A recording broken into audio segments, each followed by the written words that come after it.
Good morning students. आज हम पढ़ेंगे हमारे आसपास के पदार्थ। हमें पता है कि अगर हम अपने चारों ओर नज़र दौड़ाते हैं तो हमें बहुत सी चीज़ें दिखाई देती है, जैसे टेबल, चेयर, किताब, कॉपी, पेड़, बहुत सारी वस्तुएं हमको दिखाई देती है जिसे हम पदार्थ के नाम से जानते हैं। अब पदार्थ में जैसे हम सांस भी लेते हैं, हमारे चारों तरफ गैसेस हैं, पौधे हैं, पत्थर हैं, बादल हैं, ये सभी चीज़ें आती है।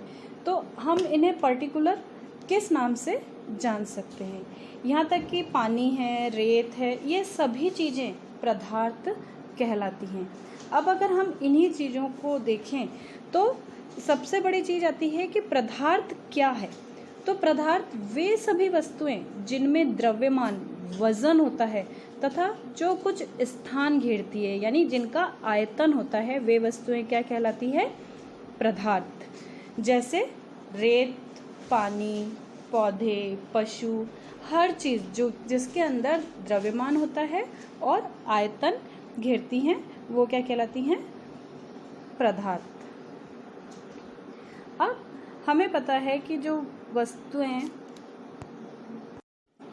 प्राचीन काल से ही मनुष्य अपने आसपास की चीज़ों को समझने का प्रयास करता रहा है, जिसमें हमारे जो दार्शनिक थे उन्होंने ये बताया कि जो पदार्थ है वो मूल रूप से 5 तत्वों से मिलकर बना हुआ है, जिसे अपन वायु, पृथ्वी, अग्नि, जल और आकाश के नाम से जानते हैं।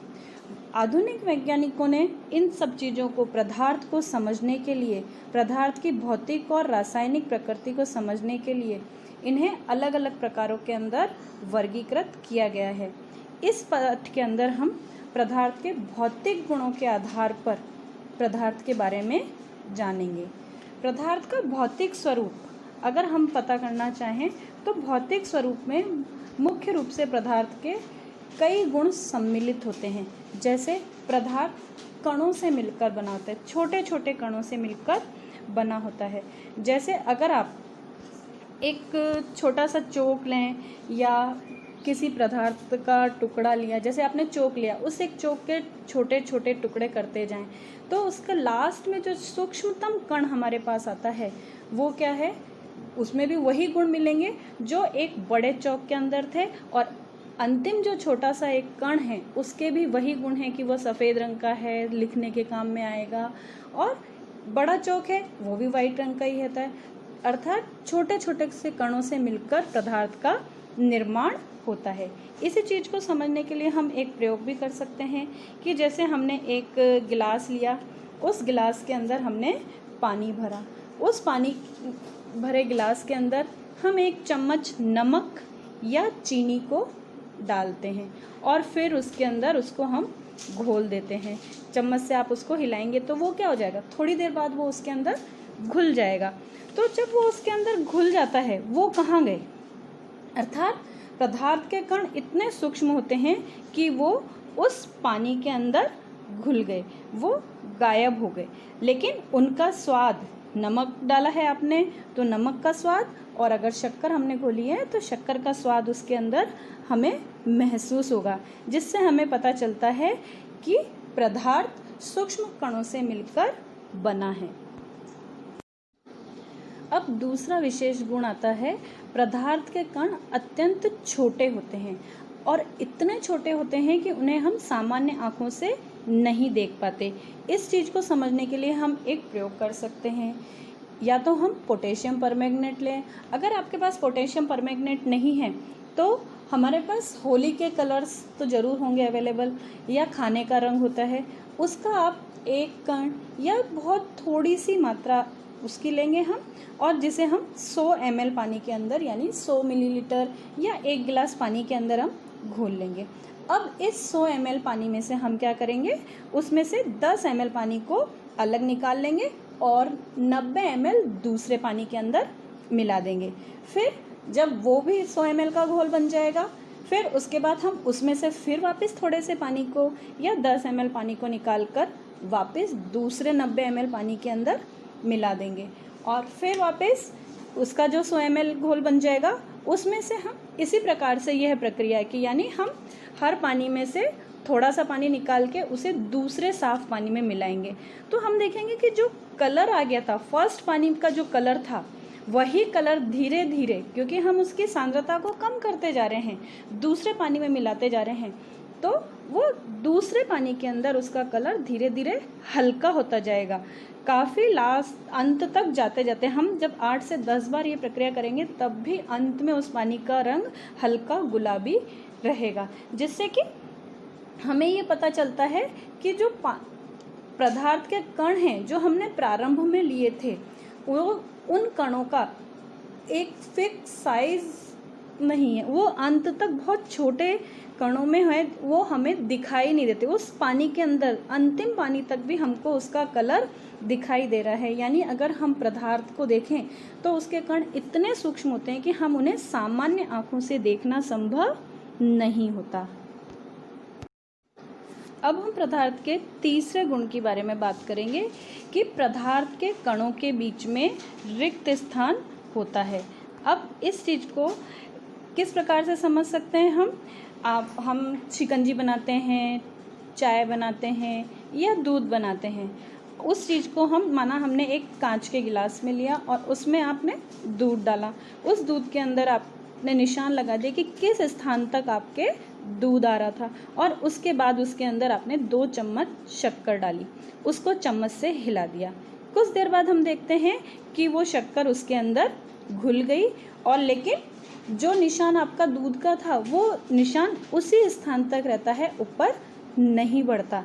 अर्थात जो पदार्थ दूध आपने लिया उस दूध के अंदर शक्कर के कण घुल गए, जिससे कि हमें यह सिद्ध होता है कि पदार्थ के कणों के बीच में रिक्त स्थान था और उन रिक्त स्थानों पर शक्कर घुल गई।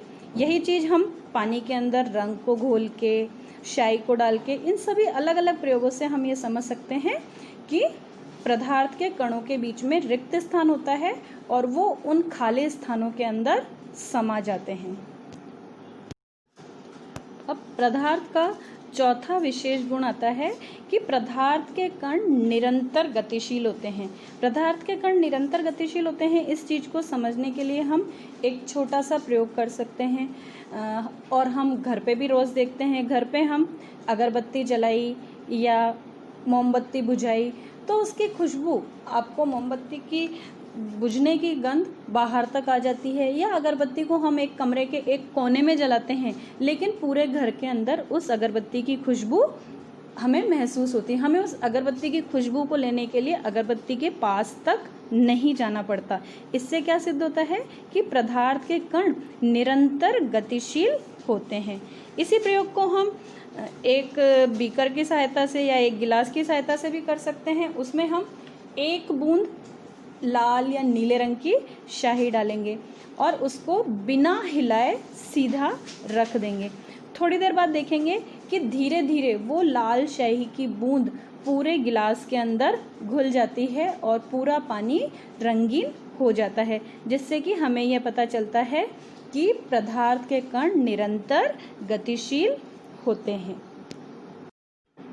अब 5वां गुण आता है पदार्थ का कि पदार्थ के कण एक दूसरे को आकर्षित करते हैं।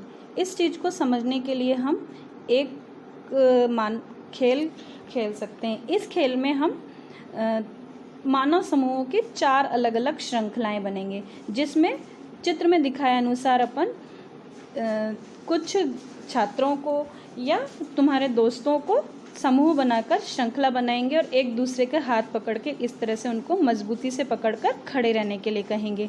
दूसरा समूह मानव की श्रृंखला बनाएंगे जिसमें वो एक दूसरे का हाथ पकड़ेंगे।